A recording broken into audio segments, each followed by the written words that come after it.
Good morning, or perhaps good afternoon or evening, depending on where you are in the world.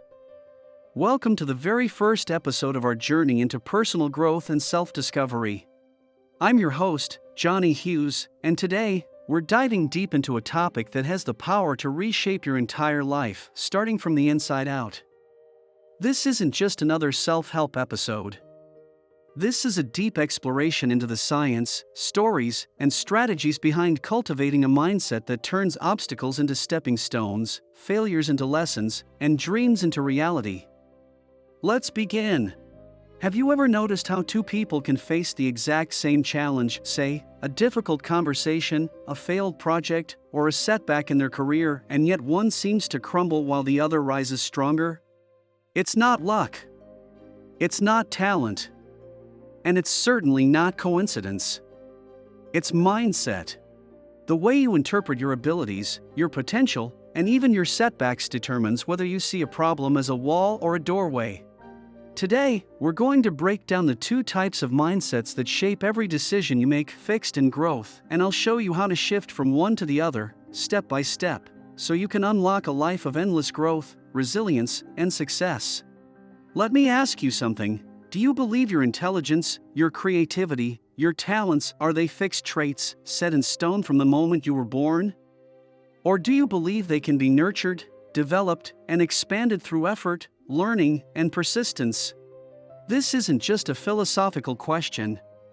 It's the foundation of how you approach every challenge, every setback, and every opportunity in your life.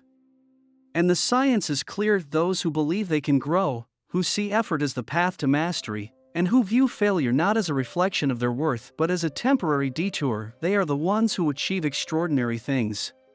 Think back to a moment in your life when you faced a significant challenge. Maybe it was a failed relationship, a missed promotion, or a creative project that didn't go as planned. How did you react? Did you tell yourself, "I'm just not good at this," or did you ask, "What can I learn from this?" The difference between those two responses is the difference between a fixed mindset and a growth mindset.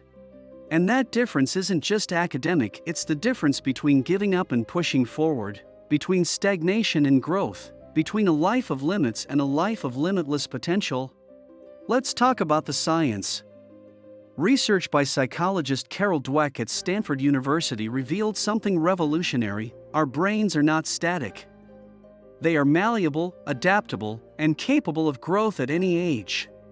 This concept, known as neuroplasticity, means that every time you learn something new, every time you challenge yourself, every time you push beyond your comfort zone, you're literally rewiring your brain for growth.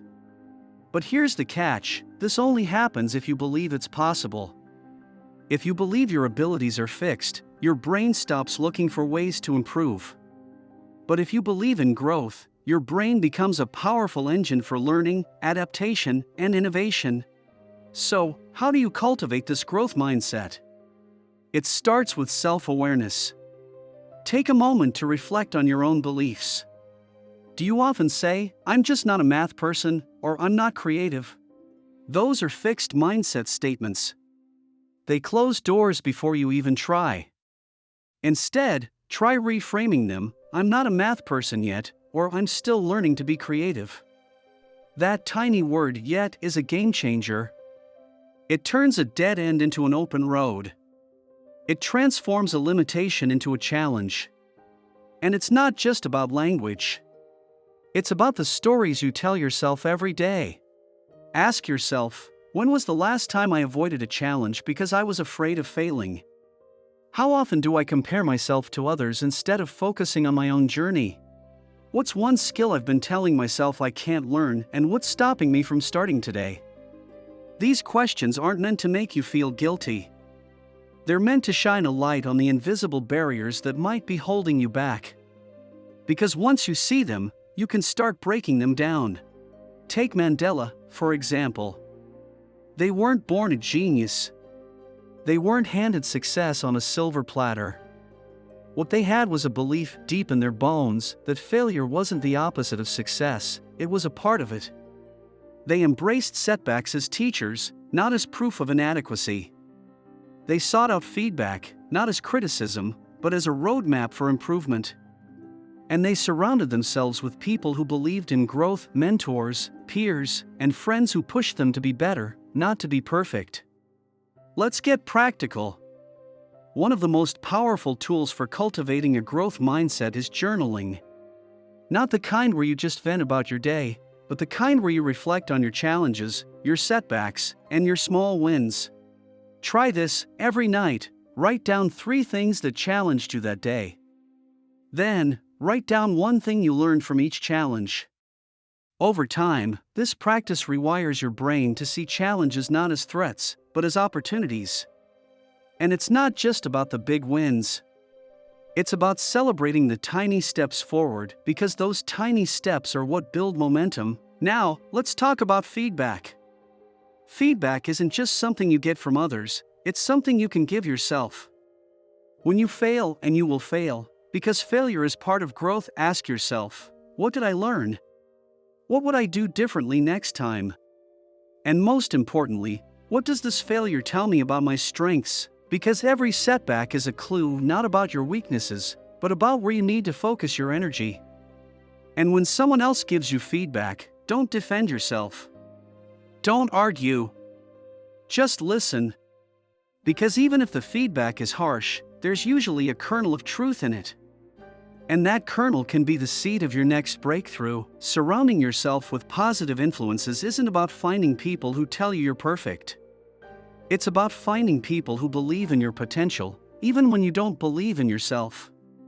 Look for mentors who challenge you, peers who inspire you, and friends who encourage you to take risks. Because growth doesn't happen in isolation. It happens in community. And the right community can turn a solo journey into a shared adventure. So, here's your challenge for the next week. Practice the art of yet. Every time you catch yourself thinking, I can't do this, add the word yet to the end. Then, take 1 small action toward that goal. It doesn't have to be a big action. Just 1 step. Because growth isn't about leaps, it's about steps. And every step you take, no matter how small, is a step toward a stronger, more resilient, more growth-oriented you. As we wrap up today's episode, I want you to remember this: the power to transform your life isn't found in some external force or magical solution. It's found within you. It's in the way you think, the way you speak to yourself, and the way you choose to respond to the challenges that come your way. You are not defined by your setbacks. You are defined by how you rise from them. And every time you choose growth over stagnation, courage over fear, and effort over ease, you're writing a new chapter in your story. A chapter filled with possibility, potential, and the kind of success that comes from knowing you gave it everything you had. Thank you for joining me on this first step of our journey into personal growth and self-discovery. Remember, the mind is not a vessel to be filled, but a fire to be kindled. And you, my friend, have the power to ignite that fire. Until next time, keep growing, keep learning, and keep discovering the incredible potential that resides within you. Goodbye for now.